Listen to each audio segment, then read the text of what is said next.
7 pola pikir IRT bahagia. Rumah bersih dan rapi tanpa drama setiap hari. Sebelum lanjut, jangan lupa klik tombol subscribe, share, dan like ya. Makasih, dan kita lanjut sekarang. Halo Bu Ibu semua, semoga sehat dan bahagia terus ya. Rumah cantik dan ibu bahagia itu sebenarnya bukan mitos fiksi ilmiah, melainkan sebuah kenyataan yang bisa kita wujudkan asal kepala kita tidak konslet duluan.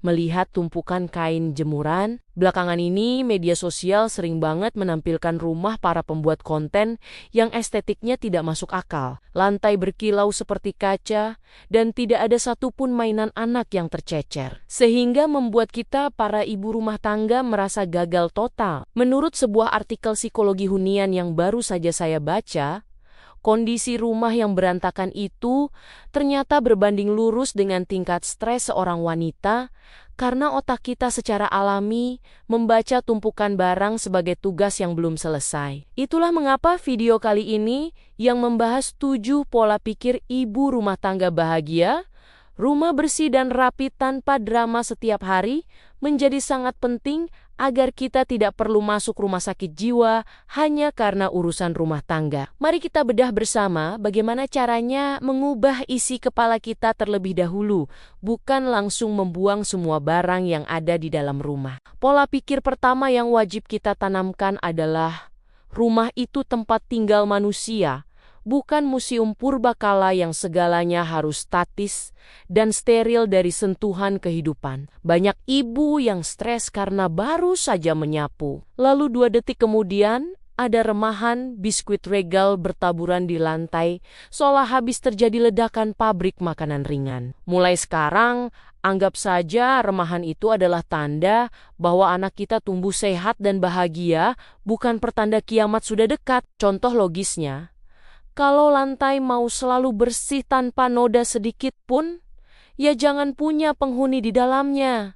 Atau isi saja rumah ibu dengan manekin baju yang tidak bisa bergerak. Jadi, turunkan standar kerapian ibu sedikit saja demi kewarasan jiwa dan raga yang lebih berharga. Langkah kedua adalah berhenti membandingkan isi rumah kita dengan estetikanya rumah orang lain di Instagram yang lampunya serba kuning hangat dan perabotannya serba kayu mahoni. Ibu harus sadar bahwa video berdurasi 30 detik yang mereka unggah itu melewati proses edit yang melelahkan, dan mungkin saja di balik kamera ada tumpukan baju kotor setinggi atap yang sengaja disembunyikan. Menghabiskan energi untuk meniru rumah orang lain hanya akan membuat dompet kita menipis dan emosi kita gampang meledak kepada suami. Nikmati saja proses menata rumah sesuai dengan anggaran dan kebutuhan ruang yang kita miliki sekarang, tanpa perlu memaksakan diri membeli rak estetik yang harganya setara dengan uang belanja dapur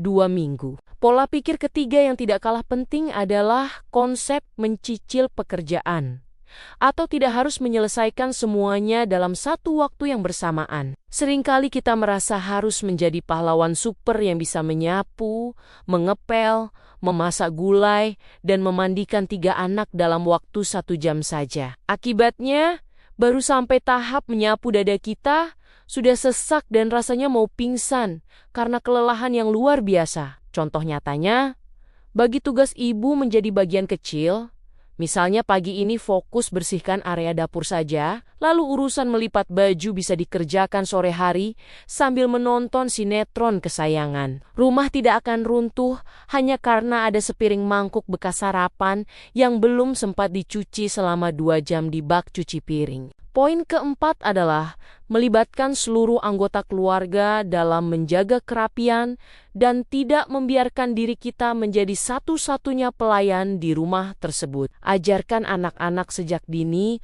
untuk menaruh kembali mainan mereka ke dalam kotak penyimpanan setelah selesai digunakan. Meskipun hasilnya mungkin tidak serapi kerjaan kita, ibu jangan malah menjadi mandor galak yang kerjanya berteriak sepanjang hari. Tapi contohkan dengan konsisten dan berikan pujian kecil agar mereka merasa dihargai. Suami juga bisa diajak kerjasama untuk hal-hal ringan, seperti menaruh baju kotor langsung ke dalam mesin cuci. Bukan digantung di kapstok pintu, sampai menumpuk mirip sarang tawon. Prinsip kelima adalah melakukan eliminasi barang secara berkala atau decluttering, karena musuh utama rumah rapi adalah jumlah barang yang melebihi kapasitas ruangan. Kita seringkali sayang membuang barang yang sudah tidak dipakai seperti botol bekas selai, wadah kosmetik kosong, atau baju menyusut yang berharap suatu hari nanti badan kita bisa sekecil itu lagi. Contoh logisnya, makin banyak barang yang ibu miliki, makin banyak pula waktu yang harus ibu habiskan hanya untuk mengelap debunya setiap pagi. Lepaskan barang-barang yang sudah tidak memberi manfaat tersebut, agar ruangan terasa lebih lega dan napas kita tidak sesak setiap kali membuka pintu lemari pakaian. Pola pikir keenam adalah mengutamakan fungsi daripada gengsi dalam memilih perabotan atau dekorasi pengisi rumah kita. Jangan membeli sofa bludru warna putih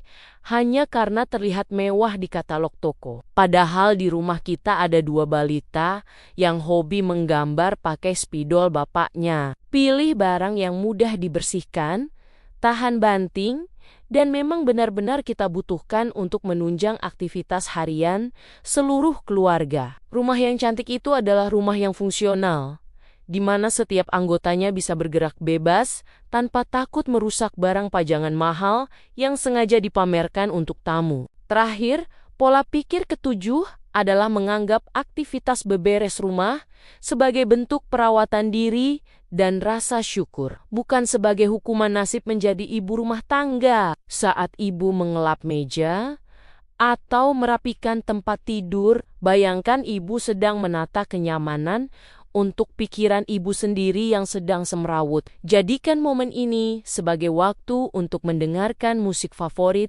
atau podcast yang bermanfaat agar tubuh bergerak dan otak tetap mendapat asupan hal positif. Dengan mengubah sudut pandang ini, kegiatan menyapu yang tadinya terasa berat dan membosankan bisa berubah menjadi olahraga rekreasi yang menghasilkan endorfin pengusir stres. Kesimpulan dari seluruh pembahasan kita hari ini adalah bahwa rumah yang cantik dan rapi itu tidak akan pernah terwujud kalau ibunya sendiri selalu cemberut dan merasa tertekan setiap hari. Kita seringkali terlalu keras pada diri sendiri, menuntut kesempurnaan fisik rumah sampai lupa memberi ruang untuk kebahagiaan hati kita sendiri. Padahal, anak dan suami lebih membutuhkan ibu yang tersenyum ramah dan bahagia daripada lantai rumah yang mengkilap, tapi suasananya mencekam seperti kuburan. Mari kita lakukan otokritik sedikit.